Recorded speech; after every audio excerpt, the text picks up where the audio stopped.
What I hear from a lot of European companies, and I hear from European governments as well, is, look, the United States is pushing us. We need to get our act together. We want to see rapid deployment of clean technologies in Europe. That's in the world's interest, and that's why we're in dialogue on things like trying to land a critical minerals agreement. There's every chance that at some point the EU and the US agree on some shared way to source minerals for the energy transition. But for now, the tensions are the fore, and they could get much worse. It will create trade tension. It is already creating trade tension. We know that nobody can develop on its own, and we need this balance between openness and national development. So it's a very uncharted waters. Could be very dangerous. We are exactly in the format of the 1914s. More protectionism, more tension, more investment in military. That's not bode well.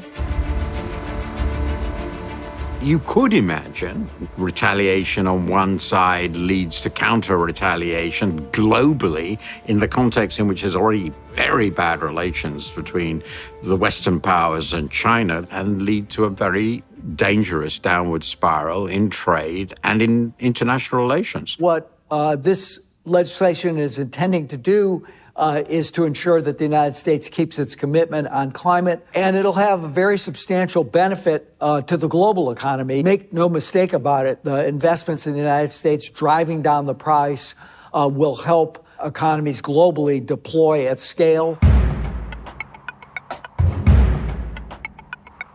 It's going to be a major challenge to get these factories built and running. Construction groups think the sector needs to fill another 500,000 new jobs just in the next year alone.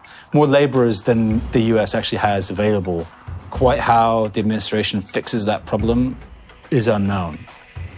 So what does the Biden administration do then? Does it soften the terms for local labor and so on? Does it start to turn a blind eye to the import of wafers from China for solar panels, for example? I think this obsession we have to reduce dependence on China, again, can be understood, but cannot be an objective in itself. Sometimes nationalism is blurring the rational thinking. China remains the factory of the world for all these parts that will be critical in batteries and solar. China controls almost all of the anodes, the cathodes for batteries. It controls almost all of the lithium processing. It builds almost all the wafers that are used in solar panels. China will remain a dominant supplier to the US and everywhere else in many essential areas. It's really impossible to cut it out.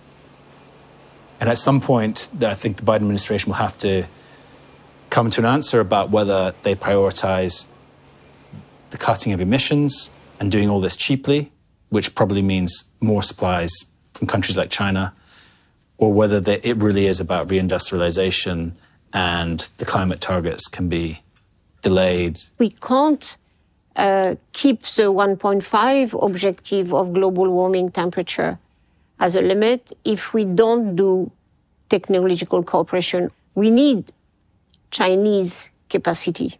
If we operate in a very fluid economic environment without this trade tension, we will achieve the climate goal more